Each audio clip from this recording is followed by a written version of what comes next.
हाथ उठाइए। कितने लोग परमेश्वर को देखे हैं?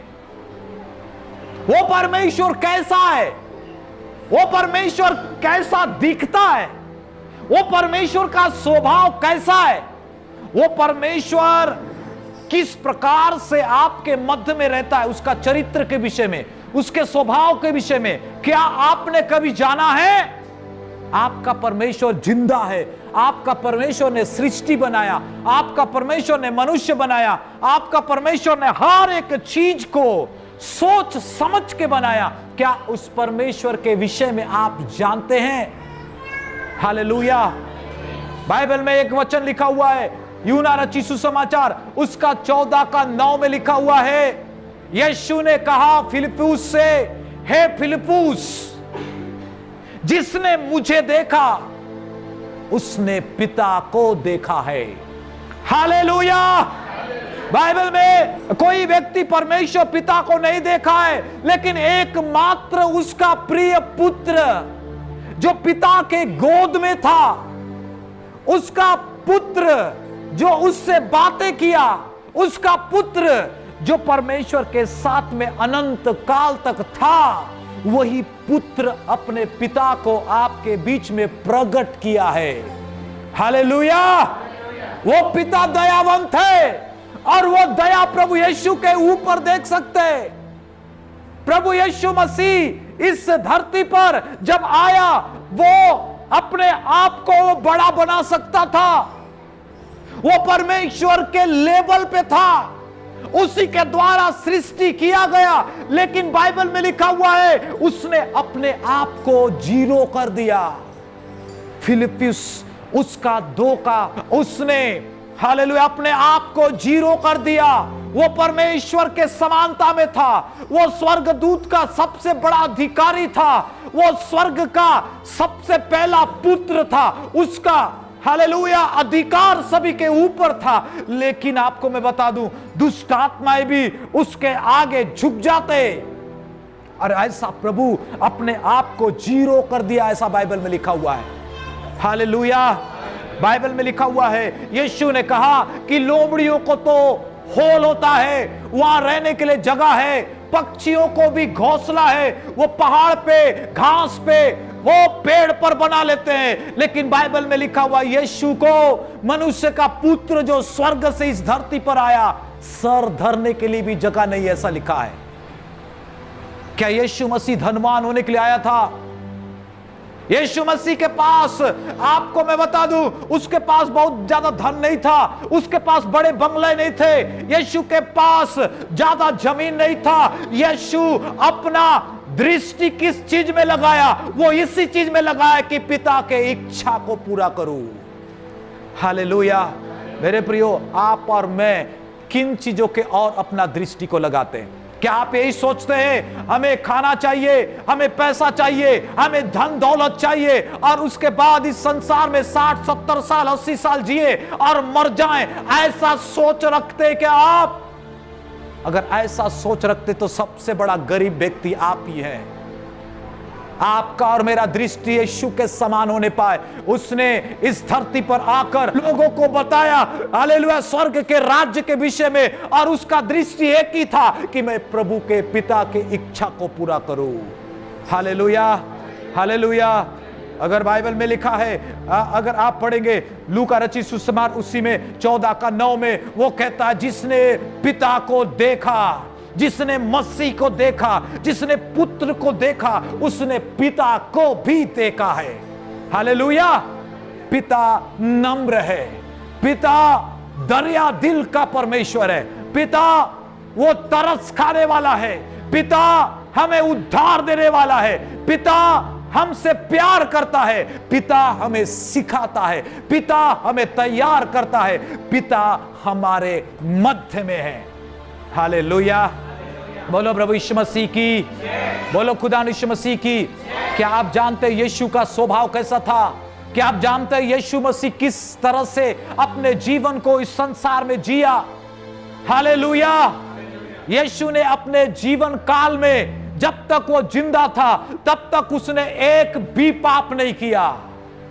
यीशु पाप को जानता था, लेकिन उसने उस पाप को किया नहीं। उसने उस पाप को करने के लिए अपने आप को जो है वो कायल नहीं किया, जिस प्रकार आप और मैं कई बार ऐसे करते। मेरे प्रियो, आपके और मेरे जीवन में कई बार ऐसे पाप आएंगे, कई बार आपके मन में ऐसे चीज आएंगे जो परमेश्वर के खिलाफ में होगा। आप उस समय कैसे क्या करोगे? जो व्यक्ति पाप से छुटकारा पाया है, जो व्यक्ति पाप से अपने आप को बचा के रखा है, वही व्यक्ति ही स्वर्ग जाएगा। चर्च में अगर आप अच्छा मेंबर्स ले लिए, चर्च में आ रहे जा रहे हैं, चर्च में आपने बपतिस्मा भी ले लिया, मैं आपको बताना चाहता हूं, बपतिस्मा लेने के बाद भी अगर आपका जीवन परमेश्वर में सही नहीं है,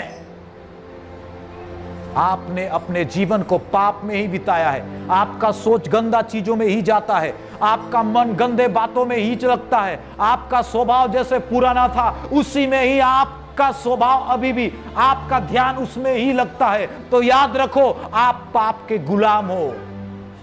आपने पाप से छुटकारा नहीं पाया है। और कौन व्यक्ति स्वर्ग जा सकता है?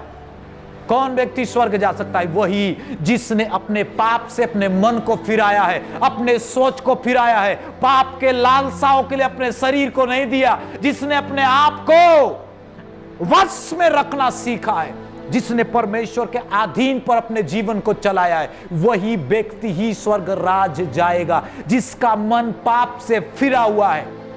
हालेलुया। आपको मैं बताना चाहता हूं, लूसीफर बहुत जोरदार गाता था, जोरदार बजाता था, जोरदार सुंदर भी था, लेकिन आज उसका जगह स्वर्ग नहीं है, नरक है। ऐसा ही कुछ ऐसे विश्वासी भी हैं, ये सोचते होंगे चर्च में बैठकर, चर्च में खड़े होके कि हम बहुत जोरदार हैं, हम तो पास्टर जी के प्यारे हैं, हम तो पास्टर जी के साथ में खड़े रहते हैं, चलते पास्टर तो जाएगा लेकिन आपका क्या? इसलिए बाइबल में लिखा हुआ है, अपने मन को फिराओ। हालेलुया। आज मैं आपका पीठ थपथपा सकता हूं और बोल सकता हूं शाबाश भाई, लेकिन यीशु नहीं थपथपाएगा। याद रखो, वही चीज आपको मैं बताना चाहता हूं जो यीशु लास्ट समय में आपको बोलेगा कि ये मेरे बेटे हैं, ये मेरी बेटियां हैं, इन्होंने मेरे इच्छा को पूरा किया है, इन्होंने मेरे साथ में चला है, इन्होंने दुख उठाने के बावजूद भी यीशु को इंकार नहीं किया, इन्होंने घोर अंधकार में भी, घोर पाप इस भरी हुई दुनिया में भी मुझे उन्होंने ग्रहण किया और अपने जीवन को अच्छे से अलग से चलाया है। अगर आपका मन ऐसा है कि आप पाप से अपने मन को फिराए हैं, पश्चाताप कर रहे हैं, हालेलुया, तो मैं आपको श्योर करना चाहता हूं, परमेश्वर के राज्य में आप निश्चित रूप से रहेंगे। हालेलुया। अगर आप सोचते होंगे मैं अच्छा भेंट देता हूं पास्टर जी को चर्च में, मैं स्वर्ग जाऊंगा ना। अगर आपने सोचा है मैं बपतिस्मा लिया हूं पिता पुत्र पवित्र आत्मा के नाम से, और आपने मन को अभी तक नहीं फिराया है, आपने अपने आप को समर्पण प्रभु में नहीं किया है, तो शायद आप स्वर्ग राज में जा पाएंगे। कोई बपतिस्मा लेने से स्वर्ग राज नहीं जाता, समझ रहे हैं? कोई व्यक्ति चर्च का सदस्य बनने से स्वर्ग राज नहीं जाता, कोई व्यक्ति ज्ञान बहुत ज्यादा रखने से स्वर्ग राज नहीं जाता। स्वर्ग राज कौन जाता है? 3 साल जाइए और ट्रेनिंग करके आइए तो भी स्वर्ग राज नहीं जाते। स्वर्ग राज वही जाएगा जो व्यक्ति परमेश्वर के वचन के और अपने मन को फिराएगा, जो व्यक्ति अपना विश्वास यीशु में रखेगा, जो व्यक्ति अपने आप को प्रभु के हाथ में समर्पण करेगा, वही व्यक्ति, वही विश्वासी, वही चर्च के लोग, वही संस्था के लोग जाएंगे जो लोग पाप से अपने मन को फिराया है, जो लोग अपना विश्वास यीशु में रखा है, अपना जीवन को समर्पण यीशु में किया है, वही लोग स्वर्ग राज में जाएंगे। Praise the Lord. बाइबल में लिखा हुआ यीशु ने आज्ञाकारी रहा, यीशु ने परमेश्वर के बातों को माना। Praise the Lord. हालेलुया। वो पाप को जानता था लेकिन पाप को वो तिरस्कार किया। लेकिन आदम ने क्या किया? आदम पाप को देखकर वो पाप को ग्रहण किया, पाप को गले लगाया, प्रलोभन में आकर। कितने लोगों के पास प्रलोभन आता है? शैतान किसी भी तरह से आपको गिरा सकता है। हो सकता है आपका दोस्त आपसे कहेगा कि इस रास्ता पर चलना है जो गलत है, एक बार नहीं 5 बार आपका दोस्त बोलेगा कि भाई चलो इसी रास्ता से चलो, कुछ नहीं होता, पास्टर तो बोलते रहता है। भाई मैं अभी तो बोल रहा हूं, लेकिन यही बात परमेश्वर एक दिन पूछेगा, पास्टर ने तो तेरे कान में सिखाया था और तेरा मन कहां था, नहीं सुना क्या? परमेश्वर एक दिन पूछेगा आपको, बोलेगा मैं तो बोल दूंगा, मैंने अपना, जैसे पिलातुस ने कहा कि मैं अपना हाथ धो लिया, मैं निर्दोष हूं, इसी प्रकार से मैं भी अपना हाथ धोऊंगा। अभी नहीं, जब परमेश्वर आपको भी बुलाएगा उसके राज्य में और मुझको भी बुलाएगा उसके राज्य में, उस समय मेरा हाथ धो लूंगा और मैं बोलूंगा, प्रभु परमेश्वर पिता, इनको डांट डांट के सिखाया हूं। और देखना मैथ्यू ब्रदर को परमेश्वर बोलेगा कि वो वरदान के विषय में पास्टर ने प्रचार किया था, उनको तो याद था, लेकिन तुम में से किसी को याद नहीं था, क्योंकि तुम्हारा ध्यान जो है ना केवल 2 घंटा चर्च में रहता है, जैसे बाहर जाता है उसके बाद गोल हो जाता है। समझ रहे हैं कि नहीं समझ रहे हैं? कैसा जिंदगी है आपका, कैसा चल रहे हैं हम लोग? क्या आपको आदम के समान प्रलोभन आता है? कंट्रोल करो अपने माइंड को, कंट्रोल करो अपने हृदय को, कंट्रोल करो, कंट्रोल में रखो अपने बॉडी को। Praise the Lord. यीशु ने कहा अगर तेरे पैर तुझे ठोकर खिलाता है, उस पैर को काट और फेंक। कि ऐसा हो कि तू बिना पैर से स्वर्ग चले जा, ऐसा ना हो कि पूरे शरीर के अंगों के साथ में तू नरक में डाल दिया जाए, तो वो तेरे लिए बहुत हानि का कारण है। इसलिए याद रखो, अगर तुम्हारा आंख तुम्हें ठोकर खिला रहा है, उसे यीशु के नाम से वश में लो। अगर तुम्हारा पैर तुमको ठोकर खिला रहा है, उसे आप वश में रखो, आपका शरीर को कंट्रोल रखो। जो व्यक्ति अपने शरीर को कंट्रोल नहीं रखता, वो बहुत सारे आशीषों को खोता है। इसलिए याद रखो मेरे प्रियो, ये परमेश्वर का वचन मामूली नहीं है। ये जो वचन मैं बोल रहा हूं, इसे रिकॉर्ड कर रहा है परमेश्वर। एक दिन परमेश्वर आप ही के सामने खोलकर बताएगा और बोलेगा कि मेरा बेटा पूरन प्रचार किया था, तुमने उसका नजरअंदाज किया, तुमने उसका बात को माना नहीं, ये तो पास्टर बोलते रहता है। उस दिन तुम रोगे, उस दिन बिलक बिलक कर रोगे और बोलोगे कि खास हम पास्टर का बात माने रहते। ऐसा होता कि पास्टर का डांट सुने रहते, हम पास्टर का बात को हम लोग माने रहते, तो आज हम नरक में नहीं रहते। आज हमारे बीच में जो न्याय के समय में हमारे विरोध में ये सारे लोग गवाही नहीं देते। आपको मालूम नहीं है, अगर आप झूठ बोलेंगे, यहां पर का मंजू सिस्टर आकर खड़े होकर बोलेगी पास्टर साहब सच में सुनाए थे, आप कभी भी झूठ नहीं बोल सकते। अगर आप बोलेंगे कि नहीं नहीं पास्टर साहब नहीं बोलेंगे, दीपेश खड़े होकर बोलेगा वहां पर, नहीं नहीं मैंने सुना, आप भी वहीं पर थे, आपको मालूम नहीं, सब लोग वहीं पर रहोगे आप, कोई भी व्यक्ति। और उस समय परमेश्वर हवा को भी, निर्जीव चीजों को भी परमेश्वर लेकर आएगा गवाही के रूप में। आपको मालूम नहीं, इधर उड़ने वाला पक्षियां भी मेरा बात को सुन रहे हैं, ये दीवार भी सुन रहे मेरे बात। और एक दिन खड़े होके पत्थर भी चिल्लाएगा और बोलेगा इन्होंने परमेश्वर के वचन को सुना और जानबूझ के आज झूठ बोल रहा है। परमेश्वर बोलेगा तुम स्वर्ग के योग्य नहीं हो, तुम नरक के योग्य हो। समझ रहे हैं? हमारे पास उतना समय नहीं है मेरे प्रियो, अपने आप को तैयार करो। अगर पाप आपके अंदर प्रलोभन दे रहा है, उस पाप को नकारो। पाप आपको सही बनने से रोकता है, सही चीज करने से रोकता है। अगर पास्टर बोलता है तुम अच्छे काम को करना, तो पाप आपको बोलेगा नहीं नहीं पास्टर को बात मत मानना, कोई बात नहीं बुरा काम करना। समझ रहे कि नहीं समझ रहे? पाप आपको क्या करता है?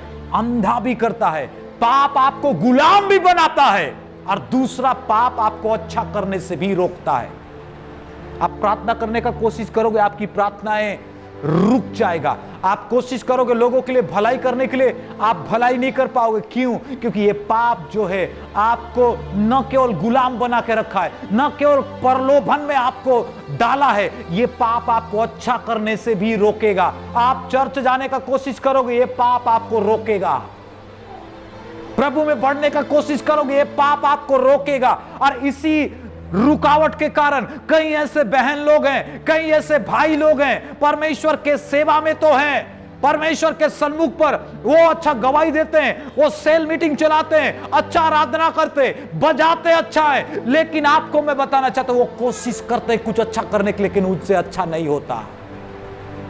क्यों? क्योंकि पाप उनको रोक रखा है। पाप उनके जीवन से भले काम होने नहीं देता। पाप उनको गुलाम बना के रखा है। आप अपने आप को टेस्ट करो, क्या आपका दिमाग पाप में है? क्या आपका मन पाप में है?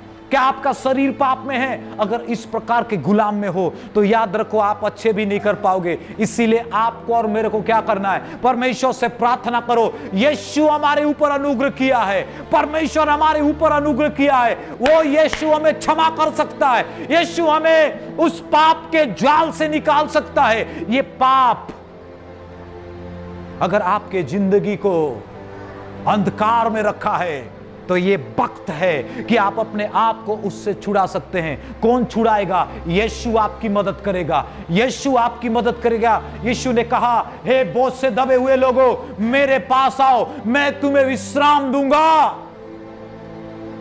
Hallelujah, hallelujah. मैंने कहा यीशु मसीह पाप को जानता था, लेकिन उसने कभी अपने जीवन में पाप नहीं किया। और आदम ने पाप का प्रलोभन में आकर वो ऐसे पापों को किया और परमेश्वर से अलग हो गया। आप समझिए आपका जीवन कहां है, आप किस प्रकार से जी रहे हैं, किस प्रकार से आपका लाइफ है। अगर ये पाप आपको बार बार फोर्स कर रहा है तो उसे झाड़ दो, उसे दूर करो अपने जीवन से। वो पाप का जहर आपके शरीर को, आपके आत्मा को, आपका प्राण को नष्ट कर देगा। पाप मीठा लगता है, हवा को भी बड़ा मजा आया, मीठा लगा, उसको कोई प्रॉब्लम नहीं है, लेकिन हवा के कारण आज कई लोग दुखी थे। पाप के कारण कई लोग बीमार हैं, पाप के कारण कई लोग आज अपने जीवन में संघर्ष को पा रहे हैं।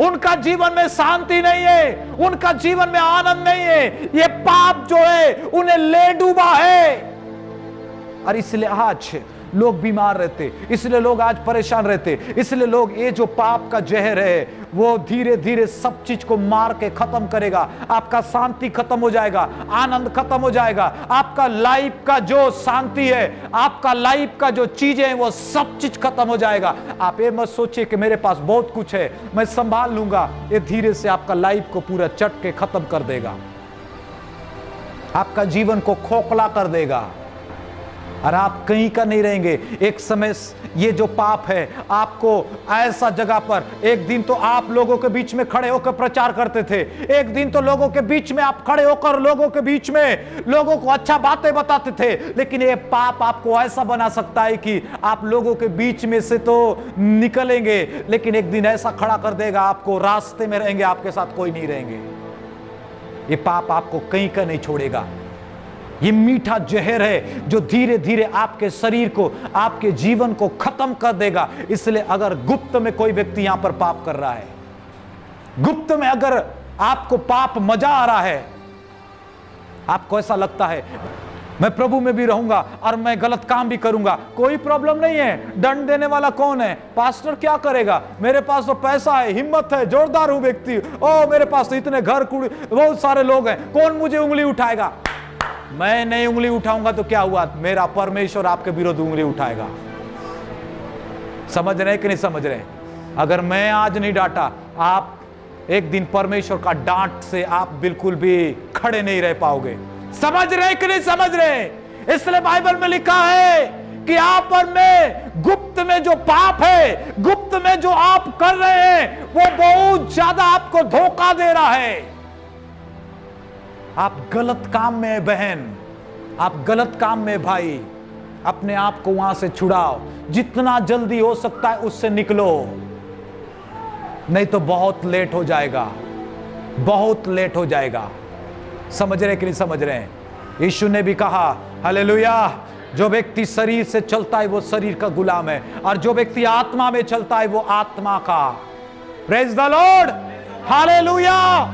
और बाइबल में लिखा है यीशु मसीह वो सारे पापों से वो जयवंत हुआ और यीशु मसीह अपने पिता के इच्छा को पूरा किया। आइए आप और मैं पिता की इच्छा को पूरा करें। आप और मैं अपने आप को शुद्ध रखें, अपने आप के मन को शुद्ध न करें। दानियल को बाइबल में लिखा हुआ है, दानियल को दाख मधु दिया गया और उसको खाने के लिए व्यवस्था के विरोध में जो सब्जियां था, व्यवस्था के विरोध में जो खाना था उसे भी दिया गया। लेकिन दानियल ने क्या कहा मालूम है? हमारा परमेश्वर ने हमें कहा है कि इस प्रकार से खाना, इस प्रकार से चीजों को हम लोग नहीं खा सकते, इसलिए हमें शाक पादी दिया करो।